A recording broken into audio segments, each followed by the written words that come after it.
মানুষের জয়, এই জয়কে উৎসর্গ করছি আমরা মানুষের। মানুষ জয় সুনিশ্চিত করেছে, মোদিজির উপরে বিশ্বাস করেছে। মোদিজি ডবল ইঞ্জিন সরকারকে এখানে নিয়ে এসছেন। বাংলার ৪৯ বছর পিছিয়ে পাওয়া বাংলা এখন এগোবে, আর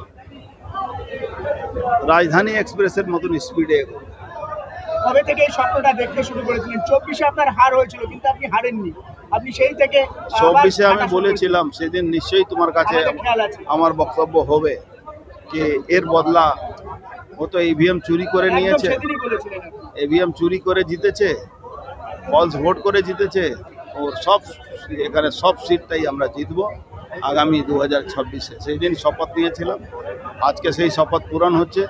আর পার্থভূমিকে বলবো, ভাই তুই জালি ভোট নিয়ে জিতেছিস, রিজাইন দিয়ে দে, আবার এখানে বাই ইলেকশন হোক, মানুষ যাকে রায় দেবে সে জিতবে।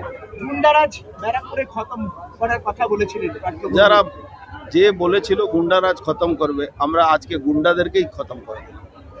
এই জয় কাকে উৎসর্গ করবেন? এত বিপুল বাংলার মানুষকে উৎসর্গ করব। বাংলা মানুষ এই জয়কে সুনিশ্চিত করেছে বিজেপির পক্ষে। বিজেপি কর্মীরা বহু বঞ্চনা, লাঞ্ছনা, মারধরের শিকার হয়েছে। আজকে বিজেপি কর্মীদের কি বার্তা দেবেন? সবাই শান্ত থাকুন, কোনো গন্ডগোলের মধ্যে যাবেন না। নো ডিজে, গুড় বাতাসা খাওয়ান, সবাইকে প্রসাদ খাওয়ান, মন্দিরে ঘন্টি বাজান। কোন হ্যাঁ, গুড় বাতাসা তো মন্দিরে পুজো হবে, গুড় বাতাসা খাওয়া হবে না? কি বলছে? খুব ক্লান্ত, খুব ক্লান্ত।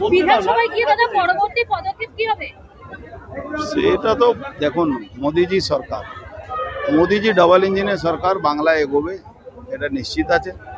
বাংলায় যে স্বপ্ন দেখেছি ৪৯ বছর দিয়ে বাংলা পিছিয়ে আছে, সেই বাংলা এখন এগোবে। মন্ত্রী হিসাবে দেখবে বাংলা? সেটা আমি বলতে পারি না, আমাদের দলের শীর্ষ নেতৃত্ব এটা ঠিক করে, এটা আমাদের কাজ। অর্জুনদা, ১৫ বছর বলা যায় কার্যত বন্ধা দশা বাংলা, এমন কোনো ক্ষেত্র নেই যেখানে দুর্নীতি হয়নি। একটা বড় চ্যালেঞ্জ আপনাদের সামনে। 34+15 ৪৯ বছর এই বাংলা বঞ্চনার শিকার হয়েছে। শুধু দিতে হবে স্লোগান হয়েছে, কিছু পাওয়া যায়নি। চুরি হয়েছে, লুট হয়েছে, কয়লা চুরি থেকে, মানুষ চুরি থেকে, মানুষের ওই অর্গান চুরি হয়েছে, শরীরের অর্গান চুরি হয়েছে, কম চুরি হয়েছে, রাশন চুরি হয়েছে, কি বাকি চাকরি চুরি হয়েছে, সবই চুরি। লাস্ট কথা আমি জিজ্ঞেস করবো একটাই, অভিষেক বন্দ্যোপাধ্যায় আজকে বলেছিলেন 4টের পরে ডিজে বাজাবে। অভিষেক ব্যানার্জি মানে কি